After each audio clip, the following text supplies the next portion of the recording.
Hey everyone, this is Brian Cowell, owner of SwiftKick Martial Arts. Welcome to the SwiftKick Podcast. Today we have an exciting guest with us, Coach Chandler Smith. He was one of my original students when I started SwiftKick.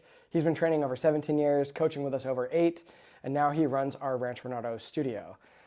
So Chandler, tell us a little bit about just kind of what got you into martial arts and maybe, a little bit of your story. Yeah, so I, since I was really little, I was a big fan of those samurai martial art movies in black and white, and I always really wanted to be the cool guy doing all the cool stuff with weapons and kicks and flying awesomeness, and Same. Batman, of course. Of course. I think Batman's been an inspiration for martial arts for generations. Yeah. And as I got a little older, I actually started training, and that's what kind of made me excited about martial arts. But over time, I began to realize more and more that while that is a reality for some people, to be like a super cool looking martial artist, to me it was more about the lifestyle of I'm someone who isn't sitting on the couch all the time. Yep. And has the mental acuity to be a little bit more prepared for the little things in life that are hard and the big things in life that are hard. Yep. Also, hitting the bag is great therapy. Yep. So there's also that. Yep. Yeah. Nothing relieves stress like exactly. hitting something. And it just became more and more of a passion for myself personally. And there was a year I took a little break when we moved a little bit further from the studio. And it was like, as soon as we took the break, I was like, oh, I miss it. And I just felt all these little moments where I was like, I feel like it's harder to problem solve and harder to be more creative, which is the thing I like to do. I like to write and I like to make music, and those things got harder when I wasn't being active anymore, Right. and I wasn't, getting put stress on my body and my mind, and because martial arts is so physical and mental at the same time. Right. Yep. That's something I like about it too. Yep. Yeah, and it's like it's like those that recent kind of boxing that came out, like chess boxing. Have you heard of that? No, I haven't. Yeah, they play chess. Okay. And then the round stops, and then they box until knockout, and then they go back to chess. Maybe we should try chess Yeah, boxing. I know, right? Fun. Yeah, so I think as silly as that is, while kind of fun, Yeah. I think is actually just what martial arts is already. Is there's a mental thing and a physical thing, and I know I like to overthink a lot. Yeah. And I think you can't really overthink when you're sparring. Yep. Right. And I think that has helped me so much in so many ways. And so, after that year, I just made the effort to start coming back to train again. Yeah. And I was so blessed by that change in my life. And I immediately refound a passion for passing on those little lessons and those big lessons. Yeah. And that's what made me really just want to be a coach. Yeah. And, lead others into that same discipline over my life when I want to be lazy. Yeah. And that same thoughtfulness of how I treat people in the moment, even when I'm like, they just hit me hard and like they should have hit me hard, and I want to hit them back hard. Being a little more honorable in the moment without thinking twice about it. Right. And then, getting back up again when I get knocked down. Yep. Too. So that's kind of maybe, I want to pass on those things. Yep. And I think a lot of coaches, and I can speak mainly for the people at SwiftKick, firsthand, but I think a lot of us have similar stories where it's, we want to learn the self-defense, or we want to learn the cool aspect of martial arts, learn all these different things, but really it's what it does for us as a person internally, and how that affects like everything that we do in life. That really is the true power of martial arts, right? Yeah. And kind of like today, I thought that you and I can kind of talk a little bit about something that kind of is close to my heart, and you're a dad too, Chandler has 2 children, and I have 2 kids, and 4 and 2. Yeah, and mine are 6 and almost 3. And so, my son, I think about the world that we live in now, right? We live in an increasing digital age. We live in where I think that the communication skills are declining. Research shows this too, by the way. So it's not just anecdotally. I think we can all kind of experience this by saying, I had this interaction with these kids, or my own children, or what have you. But like research and evidence is actually showing like we're having kids have less ability to communicate. They don't have the same social skills. They have a harder time setting boundaries because everything's kind of blurred together with this digital age, where screen time's kind of pulling away from the ability to learn those social interactions, right? And then our kids are dealing with things that none of us ever really learned to deal with, We dealt with them in different ways, right? We all have to learn how to have confidence. Right. We all have to learn how to have, deal with,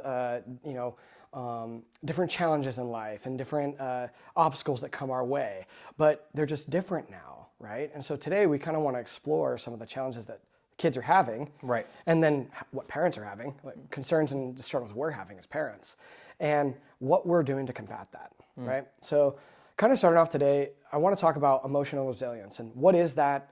And what does it do? And how are we, helping kids develop this in the classroom? So first of all, emotional resilience would essentially be the idea that when, you have an identity of self, okay, and you have a way that you interact with others, and when challenges, obstacles come your way, that you tend to be able to withstand that, okay, and still kind of and find joy, find the ability to stand your ground, to have boundaries, to have confidence in who you are, right? So that your identity is really built on a rock and not a foundation of sand that can easily get wiped away, right? Yeah. So it's how do we build a rock-like identity, right? So in my undergrad, I studied a lot of self-esteem development, and what helps create a resilient image of self, okay? Yeah. And what research shows, what does create a resilient image of self is, one, having a competent skill, and two, having social interactions with people who love and care about you. So being socially accepted somewhere, and then having a competent skill that you develop, right? Now, on top of that, I would say that's the foundation. And how do you employ that? Well, to me, I feel like not only can martial arts give you that foundation, a lot of people know martial arts builds confidence.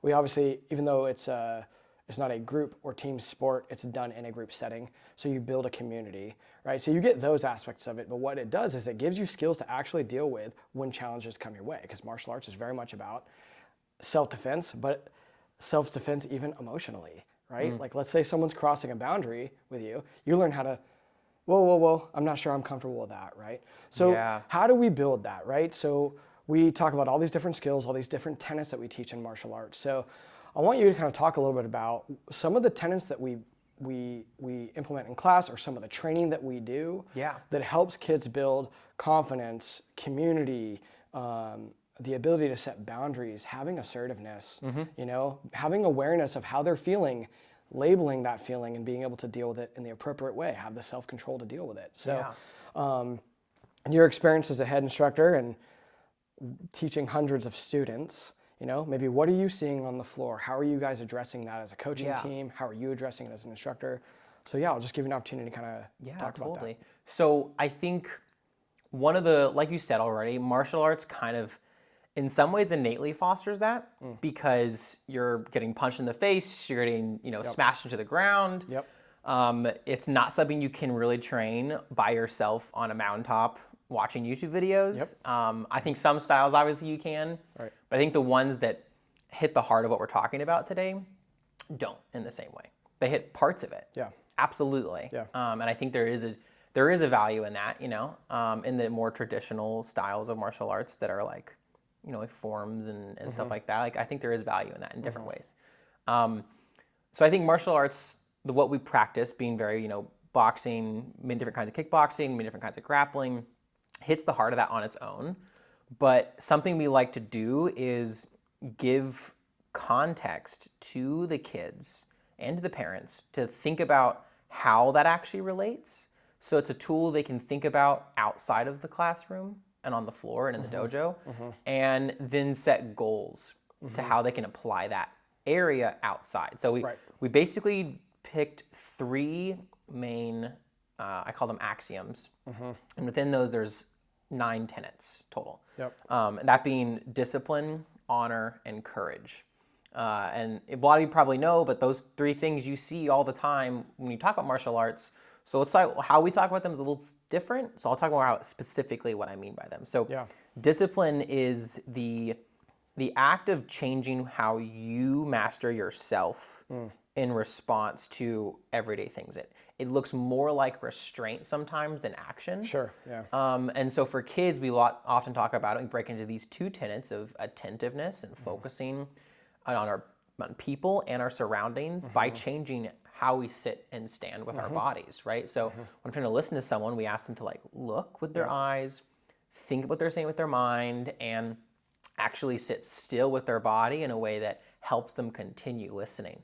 And that's when I get a lot of parents look over and be like, "You're asking them to sit still for a moment? Like, are you crazy?" Right. And I get it. You know, I have a 4-year-old and a 2-year-old, and you know they cannot sit still for the life of them. However, when we practice it, it's in pieces. It's in moments. Exactly. And I play like Simon Says with my son, and like even just this morning, he's like, "Let's play Simon Says." I'm like, "Okay, cool." I'm like, "All right, sit down." He sits down, crisscross as sharp as he can for 2 seconds. I'm like, "Cool, now be a dinosaur," you know? And that's practicing that attentiveness just for a moment. Yep. And the self-control aspect, the second side of discipline, is when that restraint really starts getting really hard, I think. I think the focus is the obvious one. That's what, you know, as a parent, I'm like, their behavior, they're not focusing. Are you focusing right now? Yeah, but that's the outside layer. Yep.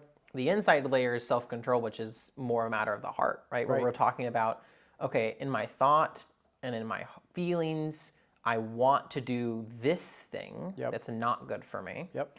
And my instruction from mom or dad or my teacher was this, and that is good for me. Yep. And I want to do this, which is what I'm not supposed to do. I need to restrain myself. Yep. And I need to do this, which is action, but sometimes it just looks like stopping yourself, right? Yep. And so in the kids class, I have a little song I sing, like the little toddler class for them to practice this. We say, you know, listen and obey right away with a good attitude. And it's basically taking all those ideas, just putting them together in a way they can remember. Yep. And I find those kids, I start talking about anything with regards to discipline, and one of them will just start singing the little song in the middle of class, and it's like, yes, that's exactly it. And then they repeat it. I hear them talk about it at home with their parents. The parents are like, yep, they were talking about this just today. Yep. And it's addressing not just the behavior, but the cause behind it, which is remembering their parents care about them, want what's good for them. And in class, that looks like we talk about how, okay, when I give an instruction, I ask them to sit crisscross and say, yes, sir. Not because yes, sir is just a rule of class and it's what we've done for, you know, very, very long time in martial arts. Like it is a tradition and it's the respect I ask for, but that's not the heart of it. And that's not why we're doing it. That's not why we keep the tradition. You know, the tradition is there because it's how they practice their attitude being different when they're asked to do something. And that's something that's magical that like when you get to talk about the kids and the parents hear it too, they're like, that's right. Because it's not easy for parents either. Right. Adults still work on their attitudes too, you know? Which is your attitude does change your reality. Yeah. You know, and the example I love to give the kids that they echo back and they're like, I did it and you were right, it worked. And I'm like, it does work. Is I'm like, all right, you want to clean your bed.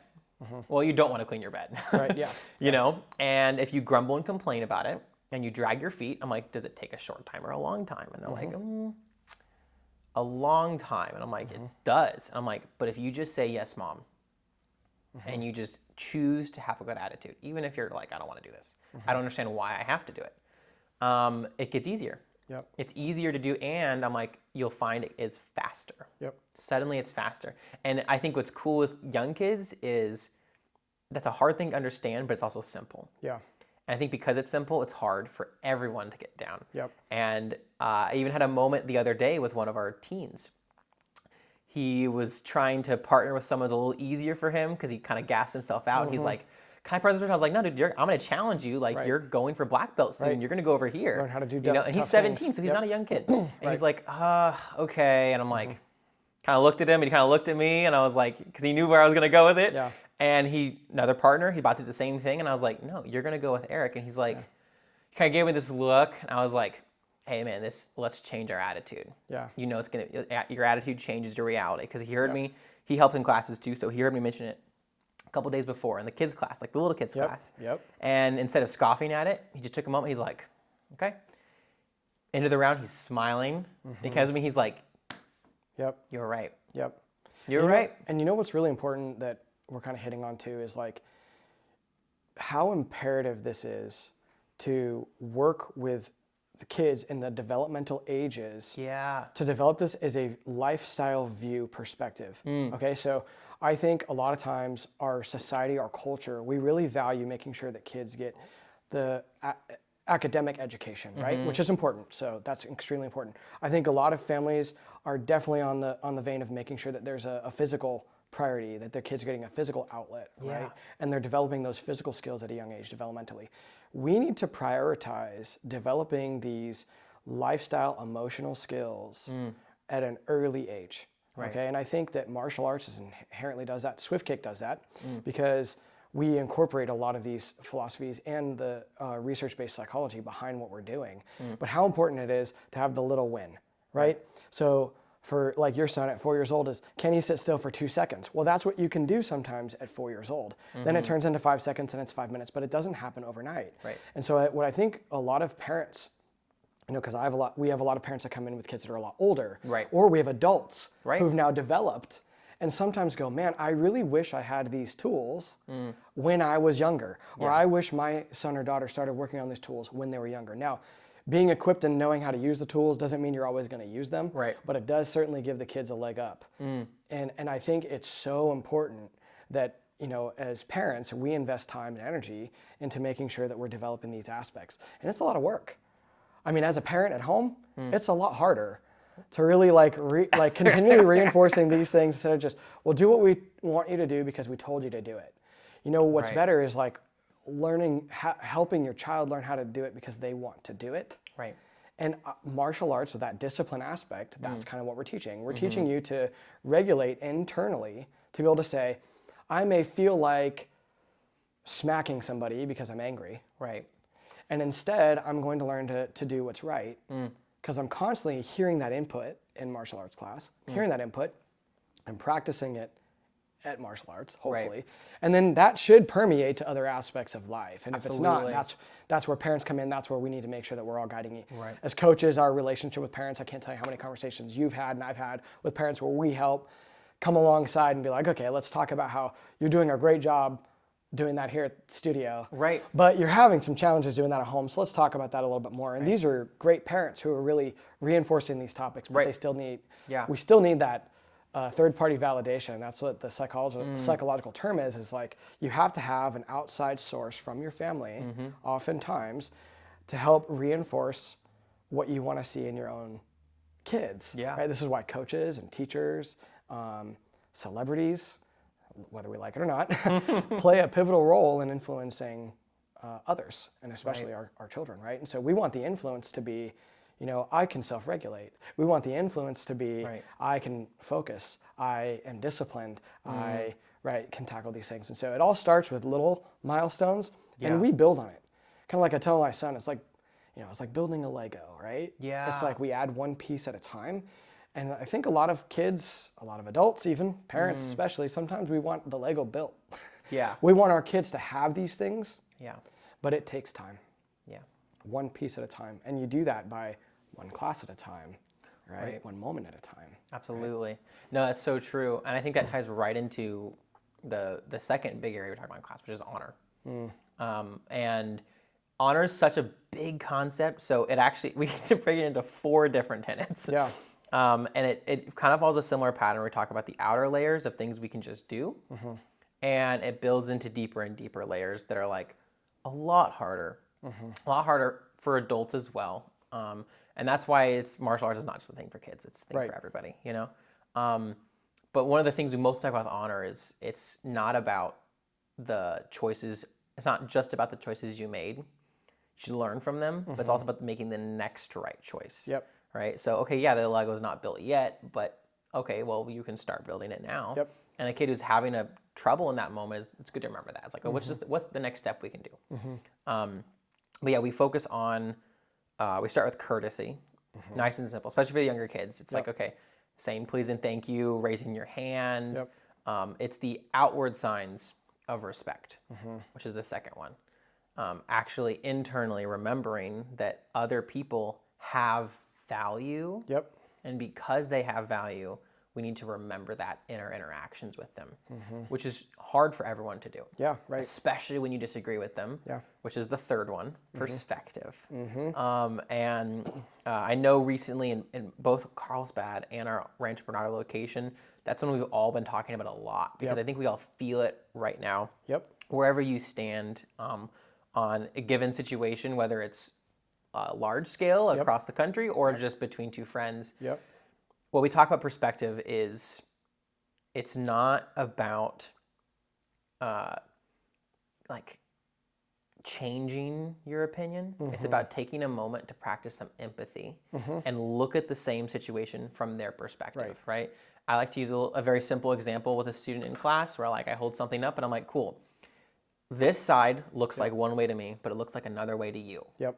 So sometimes when we're talking and we disagree and I'm like, my side's green. You're like, well, my side's blue. Yep. And then it's good for me to go, oh yeah, you're right. Yep. It doesn't change. I don't have to change my opinion. Yep. But I do need to change how I interact with you. Yeah. You know, and I think that's something that's good for kids to remember is like when they're having a situation with someone, whether it's a friend or a bully or as they get older, just a plain old disagreement, you know, you don't have to change your opinion to practice empathy. You just need to be kinder about it and think about where they're coming from a little bit more and ask questions, which leads into the final one of honor, which I think is really when you think about honor being not something you like are, but something you're trying to do. I think this one comes into play the biggest, which is humility. And I think that's like one of the classic martial art tenets. And I think it's the hardest one to explain to younger kids. Right.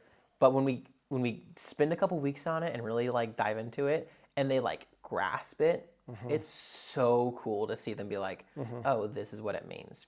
And we like to do positive definitions and negative definitions to try and understand both sides of it, especially with the component like humility. So we usually go, humility is lifting others up from a place of self-confidence. I can do something, I can be wrong, I can be right. But my focus is on you, lifting you up, not on me right now. And another way we like to say it, and many people have probably heard this phrase before, humility is not thinking less of yourself, but it's thinking of yourself less.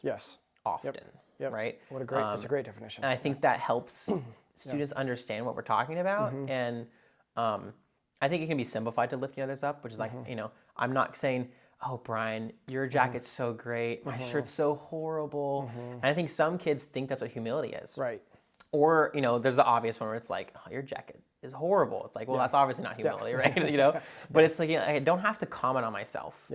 I can just be like, you know what? I think you have a really awesome jacket. That's really cool. But in class, we talk about it from like a martial arts perspective. We're like, okay, hey, they hit this pad. Maybe they tagged me in sparring. And I didn't get out of the way. Instead of being like, oh man, I got to work on my slips. My head movement's horrible. That doesn't lift them up. It makes them just feel bad they punched you in the face when they did a cool thing, you know? So we say, okay, well, how do you practice that? Look like you go, oh, hey, that was a great punch. Clearly I got to work on my head movement because your punches are getting so much better, dude. Great job. And I like to have them try to say that and do that while they're sparring because it's A, it's hard to do, but B, they're in the heat of a moment where their emotions can be running high, and that's when it's hard to. But that's when it comes up in life anyways. It's about sacrificing your ego and giving something up for a bigger goal. And martial arts uniquely does that 100%. because there's something so vulnerable about being punched in the face or smashed on the ground. Okay, it's a highly physical endeavor, right? And there's a lot of intellectualism behind it too. But like a great way to humble yourself is getting on the mat if you've never done it before, right? Absolutely. And so the thing is like when we teach at a young age to deal with life, so whether it's the fear of it or the ego behind it that comes up in these physical interactions, it's very primal, right? So the physical interactions, what we're able to do, and some of our audience may not really be fully aware of like the engineering behind the intellectual approach behind our curriculum. But essentially, what we're doing with kids is it's called progressive stress inoculation. Over time, they're getting desensitized and they're learning to build confidence, courage, humility every time they get punched at, whether it's a pad or a person, right? And they're getting used to that aspect, which is going to permeate to other areas of their life. So for example, I use this example all the time, especially with the teenagers and the adults, is like, life's gonna punch you right in the face. Sometimes you need to punch back. Sometimes you need to block. Sometimes you need to dodge. Sometimes you shouldn't have been there in the first place. You know, sometimes you shouldn't have been in the fight, right? And so it's like learning all of those things. There's such an analogy for like a sparring or a grappling match to dealing with obstacles and challenges, you know, in everyday life, right? But I think that this progressive stress inoculation, the idea behind it is that over time, you know, you start off with a little kid, you know, doing a noodle to their face. Yeah. You know, and that can even bring tears for the kids that are scared. Or the kids that have the ego, they're like, oh, I can defeat the biggest coach here. And you're like, no. you're dealing with a noodle there, buddy. You know, and so, I had but a over student time. the other day, just say he was like, I'm the strongest one in this class. He's 4 years old. He doesn't even go up to my knee. So you're totally right. I mean, it's one of the other. Like a lot of times, like innately with the children, you either have the kid who needs more confidence, or maybe the kid who needs more humility, right? Or I usually start it with more self-control. A lot of times it's more self-control, a little bit more of that, because we don't have to get into a discussion about that, but I think there's a lot of research that shows that aggression really doesn't come from overconfidence. It actually oftentimes comes from lack of confidence. You know, so, you know, aggressive behaviors. And so we see people manifest, you know, in a situation where they're getting punched at, they're either shying away, the fight or flight, right? I either fight back or I kind of shy away or freeze, right? And that's an innate response with a lot of kids. So if we simplified it, it's like martial arts is going to help the shy kid get the confidence. It's going to help the kid who doesn't have self-control, who gets angry really easily, who gets excited really easily, to be able to calm down and kind of like learn how to regulate in that moment, right? And so, but it's done over time. Absolutely. We think all of the sudden that as adults we'll somehow have these skills. Well, I can tell you right now, I have conversations with people in business, people in, parents, and when we get vulnerable conversations, we go, I'm learning to deal with this now in my life. I'm just now learning how to deal with, you know, the fact that I can have confidence in myself to stand up to a coworker or to a boss, or have the ability to kind of like check myself and not respond in a way that I really want to respond, right? This can start at a young age. And that's what we do. It can start when you're an adult too. It's never too late time to start learning these skills, but they do start at that young age. And so building that discipline and that honor, like you're saying, through the different tenets that we have, it takes time. So true. It takes time. And so that's why martial arts is a lifestyle. That's why going for a black belt is such a huge achievement. It's this time-tested, you know, ability to develop not just the physical competency, but all these internal skills as well, right? And what's really interesting too is if you talk to a lot of people in business or you read articles, you know, you find out like what is, and there's lots of ways you can define success. Right. You know, people can define success in so many ways. And a lot of times, and we don't have to get into a philosophical discussion about all the different ways success can be defined. But without getting into that, a lot of people who are, by whatever measures we want to use, successful in business, successful in life, a lot of them have learned a lot of these skills. They are personally disciplined. They have honor. They operate with integrity, right? They have humility, but they have confidence, right? And I know a lot of guys, you know, and girls who run businesses, and they all say like, I don't care as much about the technical skill that somebody has, but what really matters to me is, do they show up on time? Do they treat others with kindness? Are they able to operate on a team by seeing other people's perspectives? Do they operate with courtesy? You know, or, you know, in being a business person myself and like, you know, interacting with lots of different people and other business people, sometimes you can have an all-star that's really great at their technical aspect of the job, but doesn't do these other skills really well. And you know what happens? They're not a good fit for a lot of, they're just not, because people don't get along with them. They walk in, they might be exceptionally good at whatever they're doing, but if they're not able to take other people's perspective, if they're not able to have humility, if they're not able to have a good conversation with others, it's just not there. And so what's really interesting is I feel like while obviously developing technical skills and going through academia is important, and you want to encourage that, I think one of the number one things with increase in social media, increase in AI, who can do technical work now, you know, increase a lot of these things, it's the people perspective that we need to make sure that we're able to educate kids with. And that's what we prioritize in our training. And we're using the martial arts as a vehicle to do it. It's a highly physical vehicle. It's going to give you a great workout. It's all of those things. But it is going to help develop those internal skills.